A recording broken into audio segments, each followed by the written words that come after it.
2 Kings chapter 19, New International Version. When King Hezekiah heard this, he tore his clothes and put on sackcloth and went into the temple of the Lord. He sent Eliakim, the palace administrator, Shebna, the secretary, and the leading priests, all wearing sackcloth, to the prophet Isaiah, son of Amoz. They told him, "This is what Hezekiah says. This day is a day of distress and rebuke and disgrace, as when children come to the moment of birth and there is no strength to deliver them.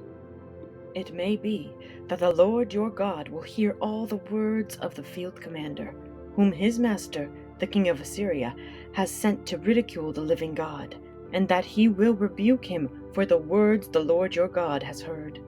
Therefore pray for the remnant that still survives." When King Hezekiah's officials came to Isaiah, Isaiah said to them, "Tell your master, this is what the Lord says. Do not be afraid of what you have heard, those words with which the underlings of the king of Assyria have blasphemed me. Listen, when he hears a certain report, I will make him want to return to his own country, and there I will have him cut down with the sword." When the field commander heard that the king of Assyria had left Lachish, he withdrew and found the king fighting against Libnah. Now Sennacherib received a report that Tirhakah, the king of Cush, was marching out to fight against him.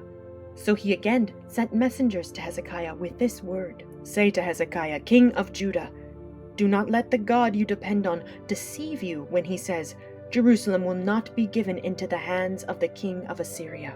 Surely you have heard what the kings of Assyria have done to all the countries, destroying them completely. And will you be delivered? Did the gods of the nations that were destroyed by my predecessors deliver them? The gods of Gozan, Haran, Rezeph, and the people of Eden who were in Tel Assar? Where is the king of Hamath, or the king of Arpad? Where are the kings of Lair, Sepharvaim, Hena, and Eva?" Hezekiah received the letter from the messengers and read it.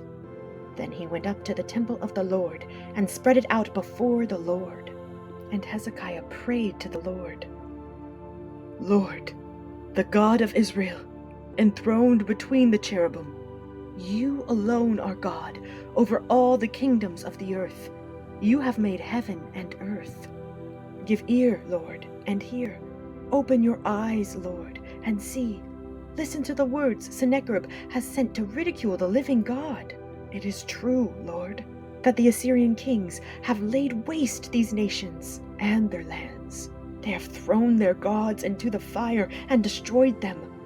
For they were not gods, but only wood and stone fashioned by human hands. Now, Lord our God, deliver us from his hand, so that all the kingdoms of the earth may know that you alone, Lord, are God." Then Isaiah, son of Amoz, sent a message to Hezekiah. "This is what the Lord, the God of Israel, says. I have heard your prayer concerning Sennacherib, king of Assyria. This is the word that the Lord has spoken against him. Virgin daughter Zion despises you and mocks you.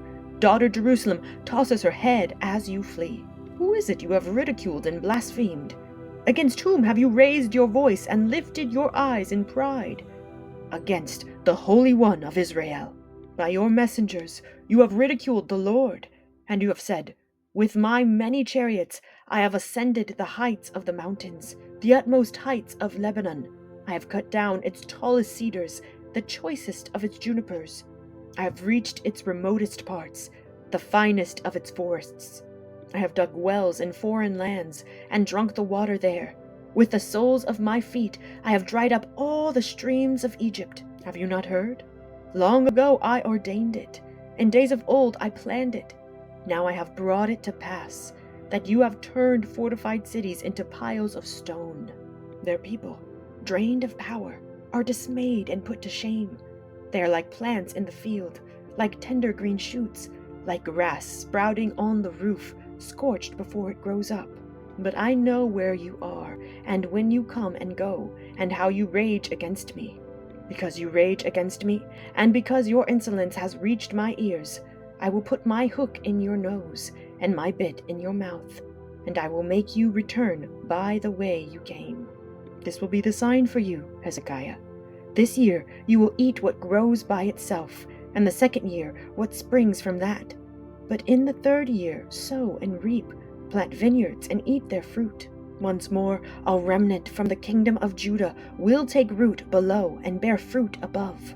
For out of Jerusalem will come a remnant, and out of Mount Zion a band of survivors. The zeal of the Lord Almighty will accomplish this. Therefore this is what the Lord says concerning the king of Assyria. He will not enter this city, or shoot an arrow here. He will not come before it with shield or build a siege ramp against it. By the way that he came, he will return. He will not enter this city, declares the Lord. I will defend this city and save it, for my sake and for the sake of David my servant. That night the angel of the Lord went out and put to death 185,000 in the Assyrian camp. When the people got up the next morning, there were all the dead bodies. So Sennacherib, king of Assyria, broke camp and withdrew. He returned to Nineveh and stayed there. One day, while he was worshipping in the temple of his god Nisroch, his sons Adrammelech and Sharezer killed him with the sword, and they escaped to the land of Ararat, and Esarhaddon, his son, succeeded him as king.